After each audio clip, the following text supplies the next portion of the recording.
What's going on? This is your boy Zay Speaks. We're back in the building with another video. Today we're going to be talking about the Super Bowl that just passed. I hope y'all enjoyed this video. Let's get right into it. We all saw what happened yesterday, what went down on America's biggest stage. The Seahawks beat the New England Patriots 29-13 in Super Bowl 60. They ruled the time of possession 33 minutes and 11 seconds compared to 26 minutes and 49 seconds. They forced 3 turnovers, 1 forced fumble, 2 interceptions, 1 pick six. The Seahawks had 6 sacks and 11 quarterback hits. And despite the statistics, Darnold outplayed May. And Kenneth Walker became the first running back since Terrell Davis in 1998 during Super Bowl 32 to win Super Bowl MVP. Kenneth rushed for 135 yards, caught 29 through the air, I believe, had 4 20-plus yard runs. He controlled the tempo of the offense, controlled the entire game for 60 minutes, big run after big run, patient run after patient run. He really deserved the MVP, and his wholesomeness after the game it really brightened my heart. It made me love him. I like Kenneth Walker now. There wasn't no celebration. None of y'all turned up. Tell me at some point last night, y'all got lit when y'all got with y'all people, bro. Well, I just chilled with my family. So I chilled with my family, went to the room, and I didn't have no problem with him before, but I like him now. I like the dude. We getting straight into it, bro. This Super Bowl wasn't shocking at all. I expected this result from start to finish before the Patriots even stepped foot in San Francisco. Now, I know what you're saying. Zay, everyone knew the Seahawks were going to win. It was evident. And that's completely not true. I mean, we have people like this guy. We have people like this guy. And most importantly, we have people like this guy. The media and the fans' reaction is my number one reason to why this wasn't shocking. Somehow, this loss was very shocking to people. This tweet right here says that Drake May had a crappy coaching staff. But if you do some simple research, a quick Google, you can find out that he has the AP Coach of the Year. He also has the AP Assistant Coach of the Year, who's in fact his offensive coordinator calling his plays. And that OC has won 3 rings with the greatest quarterback of all time and is regardedly considered one of the greatest offensive minds in the NFL. And then the tweet says that his supporting staff stinks. He had an 1,000-yard receiver in Stephon Diggs. His rookie running back, Travion Henderson, had 1,100 yards from scrimmage and 10 touchdowns on the season as a rookie. His offense had the second most points per game scored in the league. So they had the second best scoring offense. He had the 12th best offensive line, contrary to popular belief, if you use TOG, Team Offensive Line Grade, 74.5. Look it up. His defense was 4th in points allowed. Top 4 scoring defense. They only allowed 18 points. 19 if you round it up. 8th in total yards, 295.2. 6th against the run and 9th against the pass. He had one of the best DB rooms in the entire NFL on his defense. He had an all-pro punt returner in Marcus Jones and a kicker who didn't miss a 50-yard field goal the whole entire year. Drake May had the opposite of a stinky supporting cast and a crappy coaching staff, which leads me into why it wasn't shocking. All season, fans and media put the Patriots on a pedestal that didn't accurately depict their ceiling. The Pats' schedule boosted their overall statistics that I just read off. Now everybody's going to be like, oh my God, the schedule, you're bringing up the schedule. You can't ignore it. When it's time to play a real team, we get the results of people thinking that Drake May is not at fault. We get the results of people thinking, wow, the Patriots didn't show up. Did they not get 2 weeks of practice like the Seahawks? We get the results of what we got on Sunday. I don't want to say blowout, but a beating. We got a beating. Now, I'm not going to read off all the teams that the Patriots played because that's going to take a lot of time and it's 18. But I'll put the schedule up right here. And I'll put the records of the teams that they played. But just to bring it down a little bit, the fun facts around this schedule. Let me tell you some fun facts. The Patriots played 14 games against teams under 500. 14. That's 82% of games. 82% of the games were against teams under 500. Let me list off the quarterbacks that they faced. Tyler Huntley, a backup. Tua Tagovailoa, benched. Spencer Rattler, benched. Cam Ward, rookie. Dylan Gabriel, rookie, benched. Justin Fields, benched. Jackson Dart, rookie. Joe Flacco, backup. Brady Cook, rookie, backup. Quint Ewers, rookie, backup. This Patriots team played 10 teams that will go on to fire their head coach at the end of the season. And to add the cherry on top, one of the teams that they played, their head coach stepped down and retired from football for as of right now. They also played the NFC South, a division with not one singular team above 500. And then they played the Jets twice, who are tied for the worst record in the NFL. And in the 3 games that they played a team above 500, they lost 2 of them, including a 21-point blown lead at home against Buffalo. Now, there's always the argument that Say you play who's put in front of you. Good teams beat whoever, whenever, in whatever conditions. and that's absolutely correct. I'm not saying the New England Patriots were a bad football team. They went 14-3 for a reason. In my opinion, the Patriots are a good team. They're just not a Super Bowl team, and that's why the Super Bowl result wasn't shocking. The Patriots hid behind their flawed schedule, and it led to increased belief week by week that they belonged, that they were the cream of the crop, when in reality, they were just products of their environment.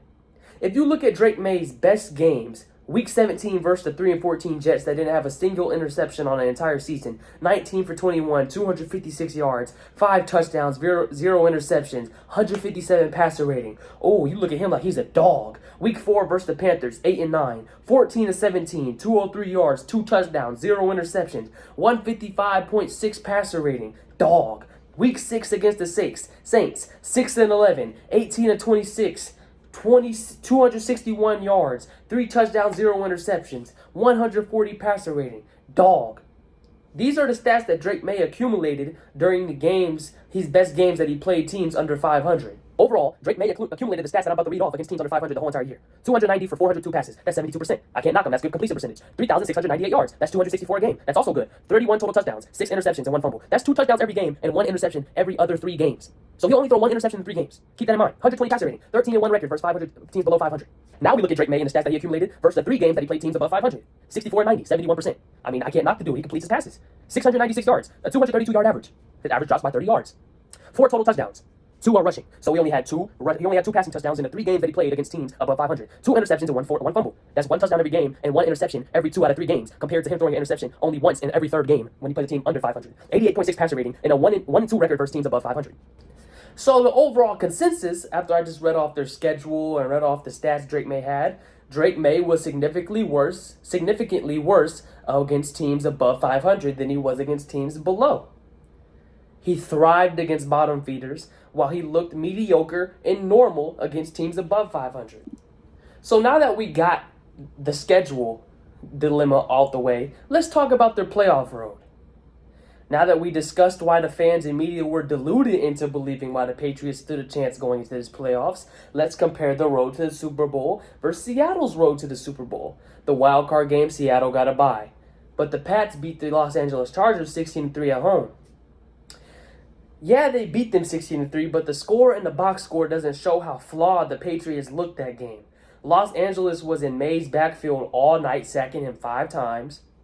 LA also picked him off once and forced 2 fumbles on May alone. And the only reason New England won this game is because their pass rush feasted on the 3rd worst offensive line in the league. You can base that off TOG, Team Offensive Line Grade. They had a 58.8.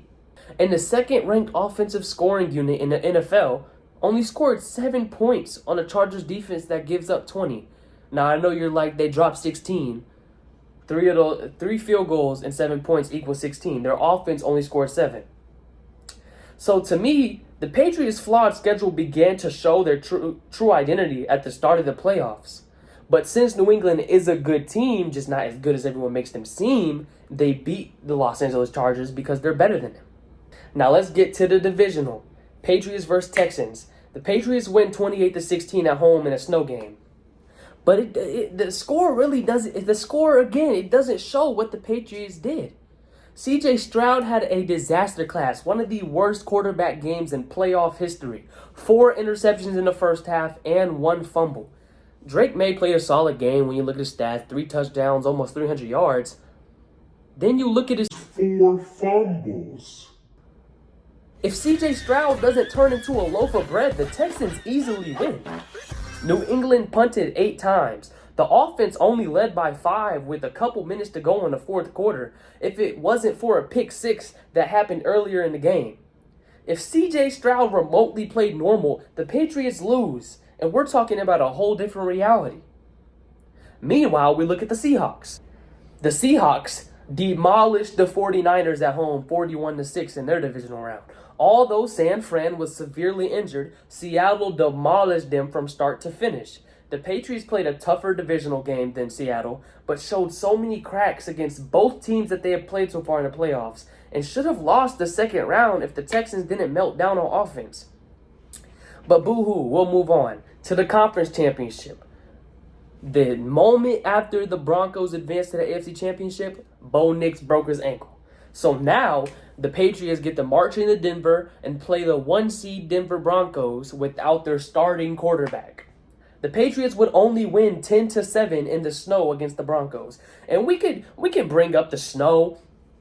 It started snowing in the second half. They had all first half. And the Patriots were struggling against a backup quarterback that hadn't played in 3 years in Jarrett Stidham. And the only touchdown they scored is when Jarrett Stidham made a bonehead fumble in his own red zone, his own territory. The Patriots picked up right off it, and just like the good team that they are, they scored and capitalized. But the Broncos had questionable coaching decisions. They easily could have won this game with a backup. But they didn't. The Patriots advanced. Seattle, however, beat the best offense in the NFL and MVP in the NFC Championship game in a barn burner. Now, some people will point to the weather New England faced and the 3 top 5 defenses that they faced as a testament to why New England even belonged in the Super Bowl and why they stood a chance in the first place. But that actually made the Super Bowl result way more predictable and way less shocking when it happened. Even accounting for the weather, the offense still struggled to separate itself against good defenses. Against inferior or compromised situations, New England didn't dominate at all. They didn't dictate terms when great teams will dominate inferior opponents and sometimes scrape by. But to me, New England survived all 3 playoff games. They didn't win, they survived. Rather than winning. Now compare the contrast. Seattle manhandled the inferior opponent within the 49ers, and the 49ers still had their starting quarterback and their former Offensive Player of the Year running back, Christian McCaffrey. And Seattle showed that they can hang and dance with the number 1 offense in the NFL. So that's why it brings me to why this wasn't shocking. Going into the Super Bowl, New England struggled to consistently dominate in bad conditions against elite defenses. So what would happen when they faced the best defense in football, the dark side? Arguably the best defense Seattle has had since the Legion of Boom. They had the same impact, just different schematics, different schemes, different players. What would happen when they faced the dark side? In neutral conditions, with no excuses. Seattle already proved that they could dominate a good team and dismantle the great ones. New England had already shown offensive stress and lack of team domination. So it wasn't about the tough weather that New England had faced in back-to-back games on their road to the Super Bowl, or the stretch of bad games that they had on offense. It was about trajectories. Seattle was imposing their will all playoffs long. While Seattle was peaking, New England was surviving. They weren't winning. They were surviving. Seattle didn't beat the Patriots because they were bad. The Patriots simply weren't better. See, the Patriots got on the biggest stage and they realized that there were levels to this.